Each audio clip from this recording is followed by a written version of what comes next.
Prezados amigos e irmãos em Cristo Jesus, nós temos a alegria de estarmos mais uma vez nesta parceria de Sinceros e a Verdade Oculta, trazendo mais um destes trabalhos para a edificação da Igreja de Cristo aqui na Terra.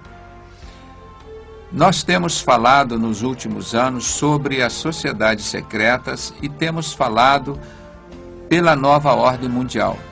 Pela graça e misericórdia de Deus, nós conseguimos colocar este assunto em discussão no Brasil inteiro.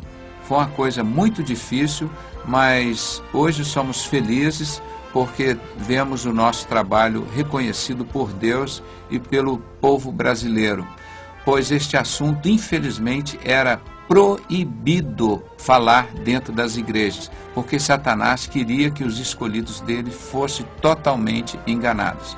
E Deus nos deu essa felicidade de levar este alimento espiritual que era omitido nos restaurantes espirituais que estão por aí. Quantos crentes sedentos, com fome e sede da verdade. E hoje nós estamos levando mais um pouco desse alimento para vocês.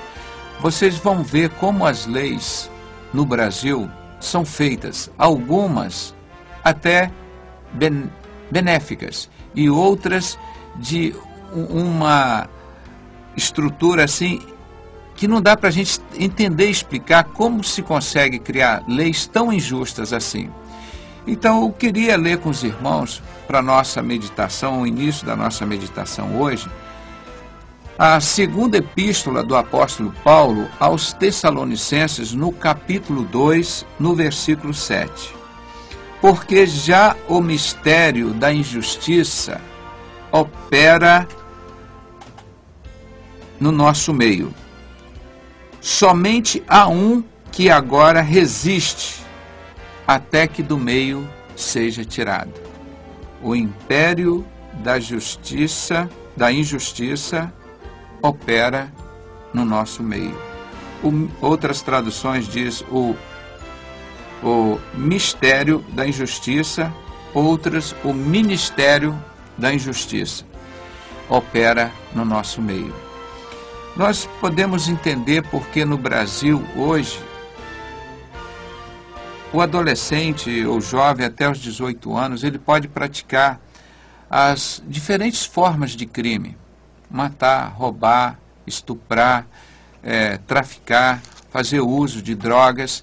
E as penas, se existem, são muito pequenas e quase não são colocadas em práticas. Ao passo que a estes são literalmente produzidos e punidos quem assim o fizer, se trabalharem.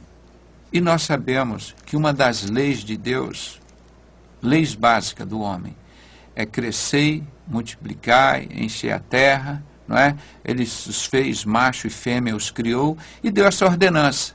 E, seguindo esse raciocínio, ele disse aos homens: do suor do teu rosto comerás o teu pão.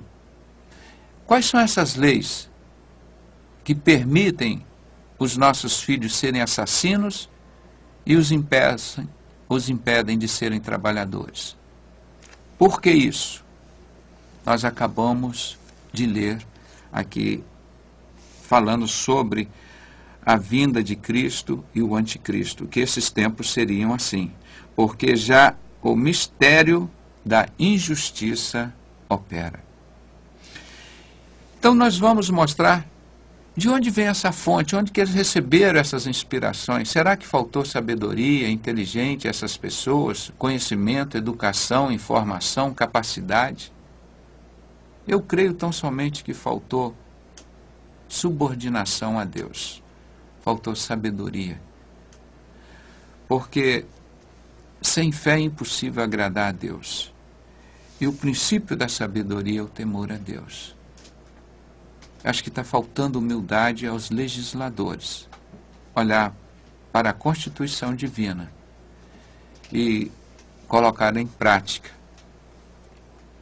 Porque para nós, tão somente eu não mato, eu não roubo, não é porque está escrito na Constituição aqui dos homens. é porque eu já aprendi há muitos anos que aqui na Constituição de Deus os bons costumes prevalecem.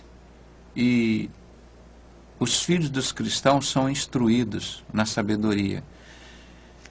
E assim o rei Salomão e tantos outros ensinaram aos pais que instruíssem os seus filhos no caminho de Deus. Então, para mim, a Constituição brasileira seria simplesmente uma complementação das leis de Deus. E considerando mais ainda que hoje nós vivemos pela graça, muito superior à lei, porque nós cumprimos todos os mandamentos de Deus, mas cumprimos por amor, não é por obrigação.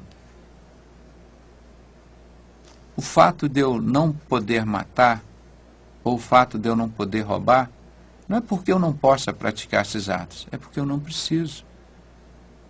É porque eu vivo regido pela graça de Deus. Então é assim que a gente queria que a nossa Constituição fosse feita e obedecida.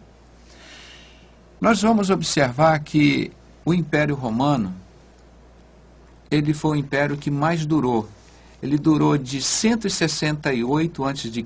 até 476 depois de Cristo. Este império foi destruído por 5 metas. Você vai me perguntar, mas quem poderia destruir o Império Romano?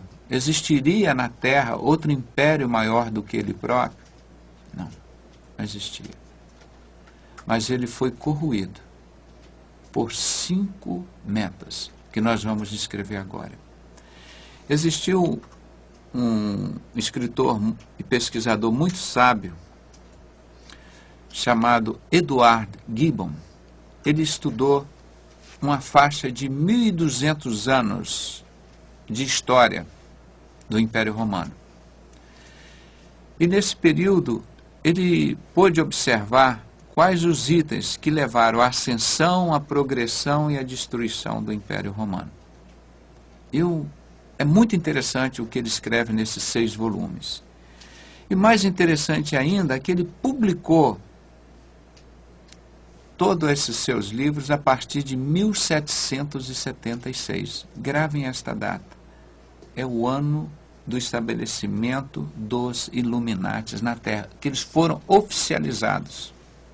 Tanto é que esta data está embaixo da pirâmide da nota de $1. E vamos à primeira meta. O aumento dramático do número de divórcios minou a instituição familiar. Uma das metas para destruir o Império Romano, ou seja, 20%, foi a destruição da família. Os Illuminatis começaram a destruir o Império Romano, o Império forte, destruindo a família. E assim nós podemos ver nas nossas famílias, nos nossos parentes e amigos, como que são destruídas, às vezes, famílias inteiras, através de pequenas coisas, dos divórcios, das brigas, das separações, das brigas por heranças, e eles vão se degradando. Mas a destruição da família foi a grande causa. Eles estimularam, como nós já mencionamos, aqueles filmes de pornô que eles mostravam, Calígula, como o Império Romano, a corte, eles viviam naquelas prostituições, e aquilo foi colocado ao nível da população também. E eles foram gerando cada dia mais desordem, mais homossexualismo, mais prostituição, mais violência, e os valores familiares foram perdendo a assistência dos pais aos filhos e conseguiram destruir 20% de Roma, do Império Romano, foi destruído com esta meta. A seguir, eles implantaram junto uma imposição tributária elevadíssima.